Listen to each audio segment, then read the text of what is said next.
BFM Business, c'est votre argent, Marc Fiorentino. Je vais vous avouer une chose, il y a un sujet, un seul, sur lequel je ne comprends absolument rien. Non, c'est pas vrai, il y en a plusieurs, mais celui-là, vraiment, c'est un sujet qui est mystérieux. Le Bitcoin, des articles tous les jours, on en parle quasiment tout le temps sur BFM Business, mais ailleurs. Et j'ai donc décidé de crever l'abcès et d'essayer de comprendre. J'ai demandé à 3 spécialistes du sujet de nous guider. Jocelyne Amégan. Bonjour. C'est ça, hein? Ça veut bien dire patron en Mina. Exactement. C'est ça. Mina qui est un dialecte du Bénin. Et bien sûr, je me suis dit, ça me dit quelque chose. Donc vous êtes Senior Manager Global Financial Services chez Kurt Salmon. C'est quoi Kurt Salmon? Kurt Salmon, c'est un cabinet de conseil en stratégie et en transformation des entreprises. On accompagne nos clients dans leurs différents secteurs d'activité, comme la banque, les innovations digitales, dont le Bitcoin. D'accord. Philippe Rodriguez, vous êtes président de l'association Bitcoin France. Absolument, bonjour. Qu'est-ce que vous faites à part ça? À part ça, je suis banquier d'affaires, je dirige une banque d'affaires qui s'appelle Avolta Partners. Très bien. Pierre Noisa, vous êtes cofondateur de Paymium, c'est quoi ça? Paymium, c'est une start-up spécialisée dans le Bitcoin qui permet aux gens d'échanger des Bitcoins contre des euros et inversement. Très bien. Sandrine Chico vous a demandé ce que vous pensiez de cette monnaie virtuelle. Écoutez, c'est intéressant. Pas grand-chose. En fait, je sais pas de quoi il s'agit. En fait, c'est une monnaie virtuelle qui permet justement de payer virtuellement sur Internet sans pour autant mettre sa carte de crédit en jeu ou devoir entrer son code, je crois, non? Je suis convaincu que dans une décennie, voire 2 décennies, on ira vers ce genre de monnaie, quoi. Ça, c'est, à mon avis, oui, je suis complètement convaincu. Ouais. Peut-être sur le long terme, pour les achats sur Internet, peut-être que les gens trouveront ça plus pratique de d'abord convertir de la vraie monnaie en monnaie Internet. Peut-être que ça ressemblera plus sécurisé que d'aller puiser directement sur leur compte en banque. Mais je pense pas que ça se démocratise non plus à très grande échelle. Moi, ça m'évoque un peu la bulle Internet. Les gens, ils pensent qu'ils vont être riches où ils sont riches. Et en fin de compte, qu'est-ce qu'il y a derrière réellement? Bon, ça me rassure, il n'y a pas que moi qui n'y comprends rien. Laure, vous nous plantez le décor. Maintenant, il y a moi aussi qui n'y comprends rien, Marc, parce que pour vous raconter la vie passionnante... C'est rare, ça. Oui, parce que je comprends beaucoup de choses, oui, c'est vrai. Souvent plus que vous. C'est mais vrai là, aussi. Il y a un hic. Donc pour vous raconter la vie passionnante des journalistes, il y a 15 jours, quand la plateforme Mangox a mis la clé sous la porte, Stéphane Soumy m'a demandé en matinale si je connaissais quelque chose au Bitcoin. Et j'ai répondu rien. Et il m'a dit que vraiment, il fallait vraiment s'y mettre. Donc simple réalité, je suis journaliste économique à tendance tarée des marchés. Je suis capable de me battre pendant des heures avec mes petits collègues sur les frais des ETF ou sur une intervention de la Banque centrale. Mais je connais rien au Bitcoin. Pour moi, c'est Vous allez nous parler de votre vie là ou vous Oui, parlez après du je vais sujet? parler de moi, faire un point sur mes soirées, tout ça va être très intéressant. Donc pour moi, c'est plus un truc de geek que de financier, mais comme je suis journaliste, j'ai une formation d'anguille, donc je peux parler de n'importe quel sujet sans le maîtriser. Ça fait partie de la formation. Donc dans n'importe quel dîner, je peux construire une conversation sans maîtriser le sujet. Alors voilà ce que je sais. Ce que je sais, c'est que c'est une monnaie virtuelle qui s'échange sur Internet, qu'elle connaît un énorme succès, qu'elle s'est développée au départ en Asie, que personne ne connaît le vrai visage du fondateur, que c'est assez simple à utiliser. Il suffit de télécharger en gros un logiciel pour convertir ses bitcoins, que le cours a explosé en 2013 jusqu'à 1200 $ en fonction des plateformes parce que ça change, mais que depuis quelques semaines le sexteur, vous avez pas réagi à mon... Non, le sexteur, la bitcoin, moi je vais pas commencer à réagir. Ça m'étonne, vous êtes un peu c'est bizarre, normalement ça devrait vous faire partir. C'est de l'humour potage, c'est pas moi. Donc le secteur est mouvementé, il y a eu des faillites de plateformes, des vols de bitcoin, et je sais aussi que le bitcoin ça peut être très dangereux. On a retrouvé morte la dirigeante du site Flexcoin à Singapour. Alors voilà ce que je sais sans rien savoir, ce qui m'a récemment permis de féliciter un de mes amis qui est parti monter son site de bitcoin à Hong Kong en lui disant que c'était une très bonne idée, même si je sais pas de quoi on parle. Quand même, je me pose une question, est-ce qu'il faut qu'on s'inquiète pour lui? Est-ce qu'il faut qu'on appelle ses parents? Et est-ce que vraiment le bitcoin c'est dangereux? Autre question, si moi j'y connais rien, est-ce que vraiment quelqu'un y connaît quelque chose? Alors, est-ce que quelqu'un y connaît quelque chose? J'ai un défi qu'un de vous doit relever, c'est de m'expliquer en quelques phrases ce que c'est qu'un bitcoin. Qui veut y aller? Le bitcoin c'est très Allez-y, simple. Jocelyne. J'y vais, je me lance. Le bitcoin, c'est très simple. C'est une monnaie électronique qui, comme toute autre monnaie électronique, permet de payer des produits ou des services de manière dématérialisée. Par exemple, via Internet. Il y a 2 spécificités au bitcoin. La première, c'est que c'est une monnaie internationale. Le bitcoin existe en France, au Bénin ou aux États-Unis. Et puis, c'est une monnaie qui est autorégulée et gérée par ses utilisateurs. D'accord. Alors jusque-là, ce que vous avez dit, je le comprends très bien. Ça, j'avais compris, vous l'avez exprimé de façon extrêmement claire. Merci. Maintenant, Philippe Rodriguez, vous qui êtes patron de l'association Bitcoin France, je ne comprends pas comment ça marche. C'est-à-dire, globalement, je vois bien une monnaie, il y a une banque centrale, on imprime de la monnaie, trop parfois, pas assez. Le Bitcoin, je n'ai absolument rien compris. Il y aurait une sorte de magie avec des ordinateurs qui tournent toute la nuit. Vous pouvez Alors, il n'y a pas ça de magie, hein, c'est de la technologie. Et c'est essentiellement un système dans lequel des ordinateurs, qui sont des ordinateurs qui appartiennent à des utilisateurs, vont vérifier des transactions. En faisant ce travail, ils reçoivent en fait des bitcoins en échange de ce travail qu'ils ont fait, c'est-à-dire la vérification qu'ils ont fait d'un ensemble de transactions. Donc c'est une monnaie effectivement qui est imprimée au fur et à mesure en fait qu'ils vérifient ces transactions et qui permet effectivement à ces mineurs, on les appelle les mineurs, ces ordinateurs en fait qui vont vérifier les transactions. Ça vient de mining. Hein, voilà. Ça. Et vous pouvez en avoir un chez vous. Et chaque personne peut en avoir un chez soi. Ça, et donc c'est la théorie. La réalité, c'est que personne n'en a. Enfin, c'est des geeks qui ont ça. Oui, ce sont beaucoup aujourd'hui, beaucoup les geeks. Vous avez raison. Mais chacun peut participer en fait à ce réseau et donc de recevoir en échange une partie de la création de valeur qui a lieu, puisque finalement avoir un système dans le monde qui permet de faire des transactions à des coûts extrêmement bas, eh bien ça a de la valeur, et cette valeur-là, elle est partagée à travers cette monnaie qui est créée. Pierre Noisat, je comprends toujours, là, Pierre Noisat, c'est à vous maintenant de relever le défi. À quoi ça sert? C'est-à-dire, qu'est-ce qu'on avait besoin d'aller inventer une monnaie alors qu'on en a autant?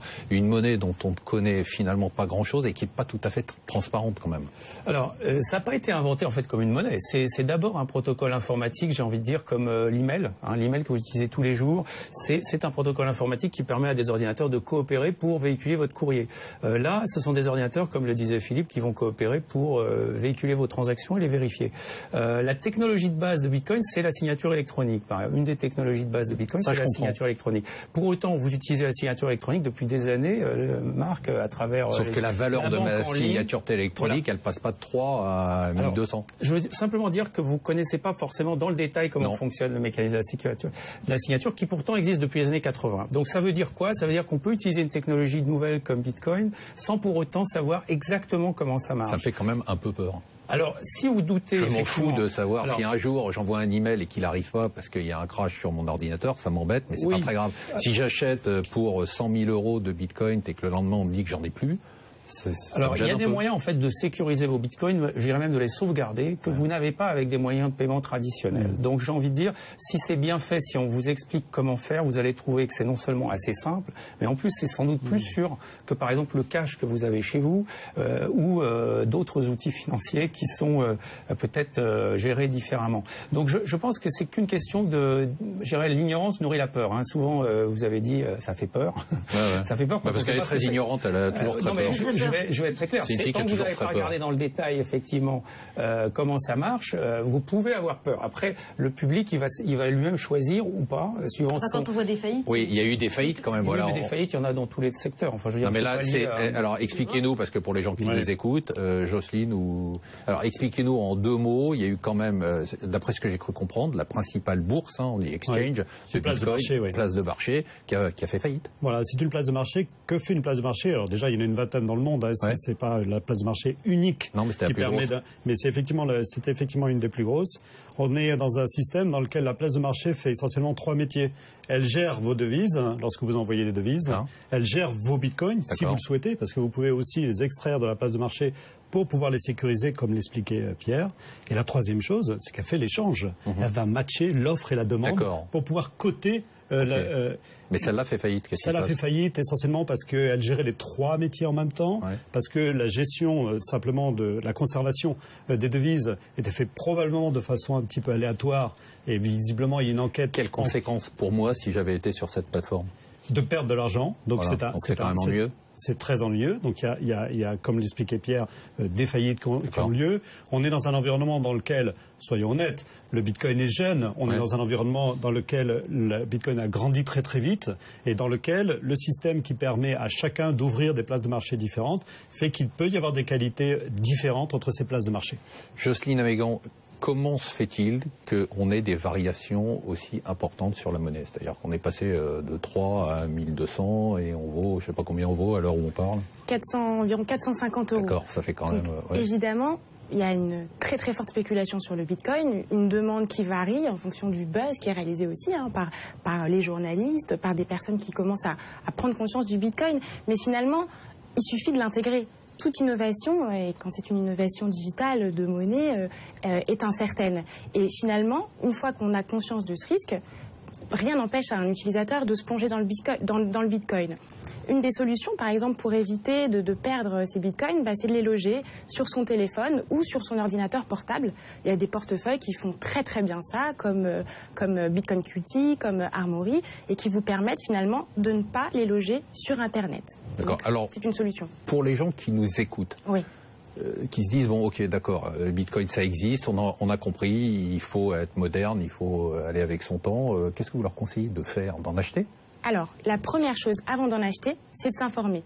Aujourd'hui, on a une association du Bitcoin. Il y a plusieurs sites d'information sur le Bitcoin. Première chose, s'informer. Voilà, s'informer. Bon, ok, ils s'informent, ils ont compris la moitié, et on nous explique que de toute façon, il ne faut pas toujours comprendre, parce qu'on ne sait pas, par exemple, ce qu'il y a derrière un email. Donc, une fois que je me suis informé, j'ai rien compris, on me dit c'est normal, t'as pas besoin de comprendre. Qu'est-ce que je fais? On essaye. D'accord, deuxième fois, j'ai rien compris, mais phase numéro 2. Pratique. On essaye avec un portefeuille très simple. C'est-à-dire qu'on le télécharge. Et on essaye, on achète? Déjà, on télécharge un portefeuille de Bitcoin. Parce qu'avant d'acheter des Bitcoins, il faut être équipé d'un portefeuille. C'est-à-dire qu'il faut pouvoir les envoyer et les recevoir. D'accord, donc on achète un portefeuille virtuel. On le télécharge, il est gratuit. Un portefeuille virtuel. Ça, c'est déjà pas mal. Un portefeuille virtuel. On met un code pour qu'il soit sécurisé. Et puis ensuite, il y a 4 manières d'avoir un Bitcoin. La première, c'est de recevoir un paiement en échange d'un bien ou d'un service qu'on a produit. La deuxième, c'est d'en acheter sur une bourse Bitcoin. La troisième, c'est de recevoir des Bitcoins en consultant un site qui vous rémunère en Bitcoin si vous le consultez pendant un certain temps. Bon, c'est infinitésimal. Et puis la quatrième, c'est effectivement de faire du minage, donc de rendre des services au réseau Bitcoin, de valider les transactions et de se faire rémunérer. Alors, Pierre Noisa, on a compris, on y va, et pourquoi faire?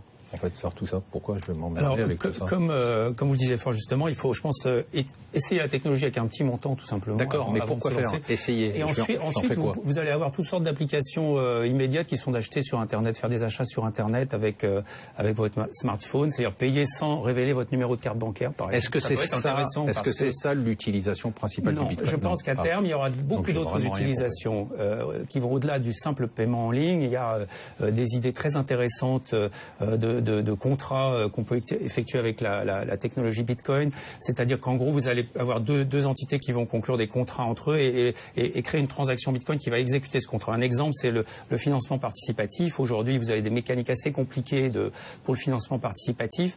Avec Bitcoin, vous pouvez construire une plateforme en utilisant des transactions Bitcoin où vous allez vous abstraire de toute cette mécanique monétique, ce qu'on appelle la monétique, autour du financement participatif. Donc ça, c'est un exemple très concret où on peut déployer une technologie comme Bitcoin et résoudre un certain nombre de problèmes très concrets. On va continuer à en parler. Pour l'instant, on fait une petite pause. On se retrouve dans quelques secondes.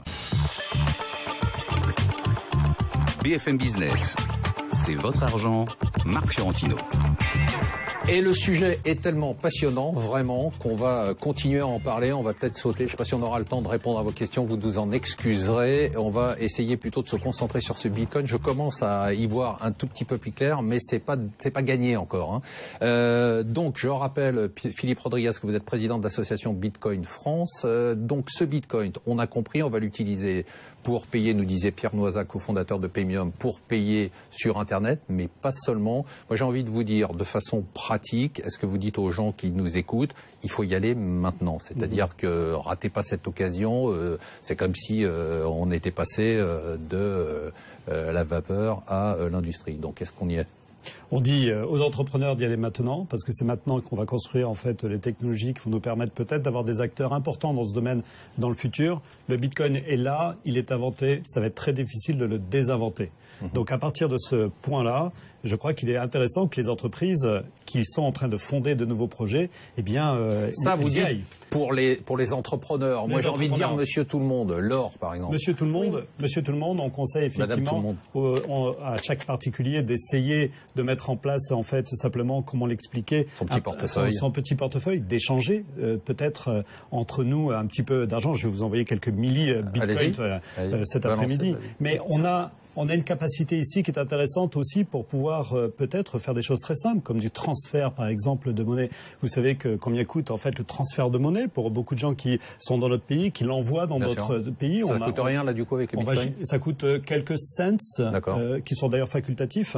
Donc on est sur un taux de transmission d'argent qui est extrêmement bas. Donc ça c'est un avantage majeur. C'est un avantage majeur, bien sûr. Avec un risque. Parmi l'ensemble des avantages. Avec un risque énorme quand même, ou pas? Le risque est assez faible dans ce cas-là. Pourquoi? Parce que vous allez transférer en fait des bitcoins que vous allez transférer dans un autre pays qui vont eux-mêmes être changés dans une autre devise. Donc vous avez un risque effectivement, mais qui est de courte durée, on va dire. Laure? Oui, alors pourquoi est-ce que vous dites aux entrepreneurs, allez-y, lancez-vous dans le Bitcoin, mais pourquoi moi, quand mon ami dit je vais me lancer dans le Bitcoin, lui il part à Hong Kong, il ne reste pas ici? Pour une raison extrêmement simple, c'est qu'aujourd'hui la régulation est pas tout à fait fixée en France. On n'a toujours pas en fait de directive très claire sur ce que sera la fiscalité du Bitcoin en France. C'est très différent aujourd'hui en Allemagne et en Angleterre, dans lequel il y a des positions très fortes qui ont été prises par le gouvernement. D'un point de vue réglementaire, il y a des pays qui commencent à taper fort contre le Bitcoin. Le Japon, la Chine, essentiellement des positions qui sont des positions assez ouvertes, des positions qui sont souvent des positions qui sont de dire attention, qui sont de dire faisons les choses avec précaution pour les consommateurs. Rarement un bannissement total, puisque vous savez que le bannissement total il est quand même très compliqué pour le Bitcoin. Donc dans la réalité, il s'agit souvent d'actes de précaution qui sont pris par les gouvernements. Jocelyne Amégan, est-ce qu'il y a d'autres bitcoins ou est-ce qu'il n'y a que le bitcoin? Est-ce que demain, je veux dire, un Google ou un Apple ne peut pas débarquer en disant bon, on s'est bien amusé avec votre petite monnaie virtuelle, on va maintenant installer le Google Dollar ou l'Apple Dollar? Alors, il existe plusieurs monnaies électroniques. Bitcoin, c'est vraiment pas la seule. Aujourd'hui, en revanche, Bitcoin, c'est la seule qui a cette originalité d'être régulée par ses utilisateurs. Et donc, finalement, c'est une véritable innovation. Et c'est pour ça qu'on a envie de plonger dans le Bitcoin. Et c'est pour ça qu'on dit, mais essayez le Bitcoin. Et puis, par ailleurs, pour revenir sur le point des transferts d'argent, c'est vraiment moins cher. Un transfert d'argent de 1 Bitcoin, donc environ 450 €, ça coûte 9 €. Si vous voulez transférer la même somme d'argent avec du Western Union par exemple, ça va vous coûter le double, 18 €. Donc oui, il y a des véritables avantages de rapidité, de coût et puis de confidentialité. Pierre Noisa, même question. Est-ce que Google demain débarque, comme dans pas mal de secteurs, et dit on a les Google Dollars, allez jouer avec vos bitcoins? En l'occurrence, Google regarde beaucoup de technologies. On regarde en particulier Google Bitcoin avec beaucoup d'attention. Je pense que ils ont compris qu'Internet aujourd'hui c'était beaucoup aussi le logiciel libre comme Bitcoin. C'était pas forcément des solutions propriétaires. Alors Apple, Apple qui défend iTunes. Vous savez qu'Apple a un système de paiement qui s'appelle iTunes. Est-ce qu'on pourrait pas avoir des iTunes dollars? C'est une des raisons pour lesquelles Apple a banni les applications Bitcoin dans l'App Store à ce stade. Ah d'accord, ils ont banni. Oui, parce que ils ont iTunes, qui est alors pour les éditeurs que je dirais comme ceux qui nous accueillent aujourd'hui, c'est aussi très intéressant. Bitcoin, ça permet de monétiser des contenus avec des micro-paiements sans grosse commission, comme ça peut être le cas avec iTunes. Où je vous rappelle que les autres systèmes prélèvent typiquement 30% de la redevance sur un contenu. Avec Bitcoin, vous allez descendre à 1%. Donc ça veut dire quoi pour l'éditeur? Ça veut dire une liberté aussi par rapport à la diffusion de son contenu, la possibilité d'interagir avec les internautes. C'est quelque chose de nouveau, c'est quelque chose qui n'était pas possible. Ma question c'est, est-ce qu'il y a un risque de voir un Google ou un Apple avec sa monnaie virtuelle et de l'imposer, parce que quand on est Amazon Google... a essayé, ils ont tous étudié cette question, avec Amazon Coins, etc. Il y a déjà eu Facebook Credits. Donc ces études-là, ils ont tous réalisé que devenir une banque centrale, c'était pas bon pour l'image, c'était pas bon en pratique parce qu'il y a des technologies comme Bitcoin qui arrivent, et ils seraient retrouvés avec, si vous voulez, le Minitel à côté du courrier électronique, en gros. J'ai une question à vous poser, il nous reste plus longtemps, on a fait les deux parties quasiment là-dessus. Jocelyne Amégan, est-ce que je dois acheter aujourd'hui à 450 $ du Bitcoin? Alors, si c'est pour vous lancer dans une aventure et découvrir une monnaie électronique, bien sûr. Si c'est pour gagner de l'argent, attention, il faut d'abord vous informer, et puis c'est une innovation, donc on n'est pas sûr de gagner de l'argent avec du Bitcoin. Vous pourriez faire de la politique. Pierre Noisa. Je vous rejoins assez sur le fait qu'il faut pas investir dans quelque chose qu'on ne comprend pas. Par contre, s'il y a des risques... Vous êtes là pour vous mouiller. Hein, non, mais s'il y a des risques, il y a sans doute aussi une upside. Enfin, il y a sans doute la possibilité aussi de gagner de l'argent quand il y a un risque, puisque personne... Donc, est-ce que j'achète ou pas? Si vous n'êtes pas trop risk-averse, c'est-à-dire que si vous êtes tolérant avec le risque technologique, vous allez y aller parce que c'est finalement une valeur technologique aujourd'hui. Je finis par vous, Philippe Rodriguez, vous êtes le président de l'association Bitcoin France. J'achète ou je n'achète pas de vous Bitcoin? achetez. Je pense en fait que l'ensemble des capitalisations boursières des entreprises qui vont être disruptées par le Bitcoin, aujourd'hui c'est quelques 750 milliards de dollars. Et là-dedans, le Bitcoin va probablement prendre une partie de cette valeur. Et donc, comme on sait en fait qu'il y a un nombre de bitcoins limité, vous pouvez faire les maths, il est probable que ça soit au-dessus de 500 $, beaucoup plus que 500 $ bientôt.